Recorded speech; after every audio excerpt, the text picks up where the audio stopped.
How to handle Shopify refunds and returns. Hey guys, welcome back. In this video, I'll show you how you can handle refunds and returns on Shopify.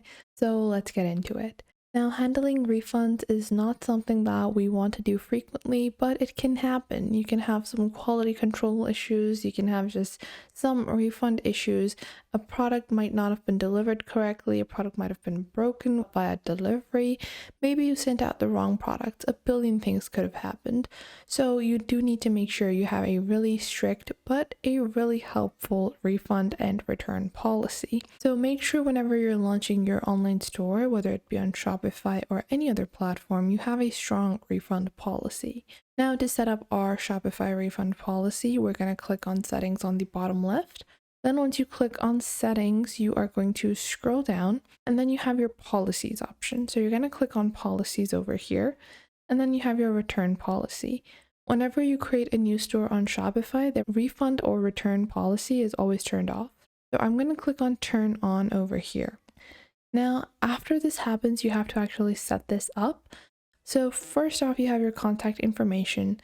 Then you have your shipping policies, your terms of service, and then your privacy policy. And then on the top, you have your written refund and return policy. Then you have your return rules. The return rules are pointers that are going to be added directly from Shopify. You're going to click on manage on these pointers. Then in our return window, let's say I only accept returns 14 days. Then we have the customer provides the return shipping. So we don't have a return free shipping or flat rate for return shipping. They would be providing us. Then you can choose to charge a restocking fee. So if you are selling products where you feel like the chances for returns are super low and you suspect a high level of fraud, so if your products are something like jeans, you only sell denim jeans and you only sell two types of jeans, one black and one blue, and you feel as if though your products could not have been messed up, usually it's going to be the customer's end that is wanting to return or refund something, then you might want to charge a 1 to 2% restocking fee just to deter any fake customers that are just wanting to wear something and then return it and then repurchase something else. So let's say you want to do that. If you don't, that's totally up to you as well. And then you have final sale items. So let's say that customers can't request returns for products that are set as final sale. You can add certain products or certain items that cannot be returned, such as hygiene concerns. Where hygiene concerns are involved, you can choose to not return that.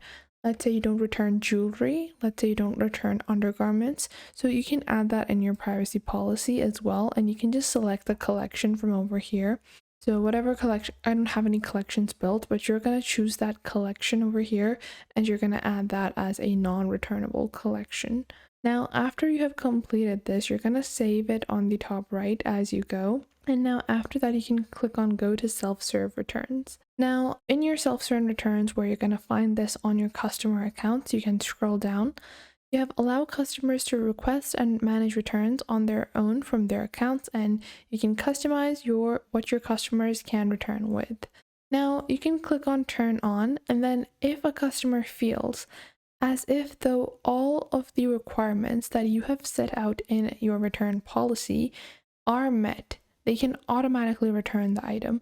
They don't have to wait for an email or a reply back from you. This is great for larger brands or people that are dealing with a lot of orders. If you have multiple different orders and you can't manage returns manually, then having self-serve returns is going to be super effective. All larger brands like Zara or any other brand has usually a self-serve return. You don't wait for the brand to send you an email like, hey, yeah, I guess we messed up on our part and you can send the item back. You don't wait for that. You just simply send it to their return address. Now, you can add a login link for the specific registration process and you can add your customer accounts.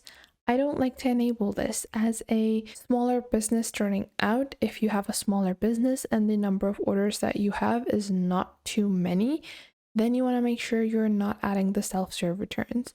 The reason for this is that you already run a smaller business, so there's a high chance of fraud whenever you turn on self-serve returns. And larger corporations can bear the profit loss whenever they have self-serve returns. However, for smaller businesses, this is not going to be a helpful policy to keep. It is great for the customer's end, however, for you, it's not going to be beneficial. So I prefer to keep these off. Now, after you have set up these basic rules for returns, then you want to go into your policies section and you want to have a written return and refund policy. Now, it's best to write this yourself. However, you can use AI to help you. So whatever are your return policies, you can enter them over here. So I will just simply write some pointers depending on what type of return or refund policy I have. So you guys can see it's going to generate the policy for us. Obviously, you're going to enter your information. You're going to customize this and you can tailor this to your particular store. But you can just paste this over here. Now, after you have added this, you can go up and then you can remove the basic dates like this. Now, I am going to remove this like so. And now we have our returns, refund, store credit, eligibility for store credit, returned within 14 days. Custom orders are not eligible for store credit. Items marked at final sale are not eligible for store credit.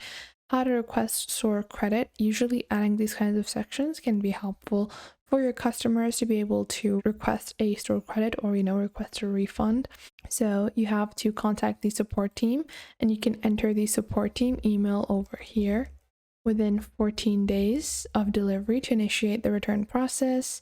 Like this, our team will review your request. After we receive the returned items and confirm their eligibility, we will issue store credit to your customer account. Exchanges, and then you have your basic contact us page. Now, you can remove the contact information and place it to the bottom section. So we're just going to cut that out and place it over here into the contact information.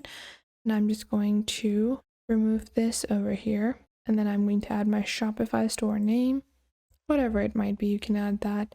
And then this is our basic written return and refund policy. Once I've completed this, I can click on save on the top right. And now I can actually go into my online store just to check my particular policy. Usually you're going to find this at the bottom.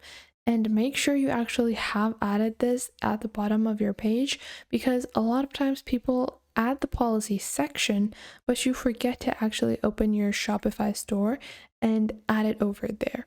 So to make sure that it has been added, just go into your Dawn theme and click on customize. And then over here at the footer, you can click on your footer over here. You can see you have social media icon, language selectors, padding, theme settings, and more. So you have any links that you want. You also have your basic footer section. Now, within our footer, you guys can see you have scheme 1, then you have follow on shop, social media icons, show policy links. You want to enable this over here as well. Now, after you have added your policy links, you want to click on save over here. You will see the refund policy has been added, and you can change the overall appearance of your footer, but make sure that you are displaying the refund policy or just your policy links at the bottom. So you have your refund policy over here and you're going to click on save. Now, if I exit back and open up my online store, you guys can see if I scroll down, we have our refund policy added, and this is the refund policy that we just generated. So in this way, you can add your refund and return policy. I hope you guys found this video helpful. If you did, make sure to leave a like and subscribe.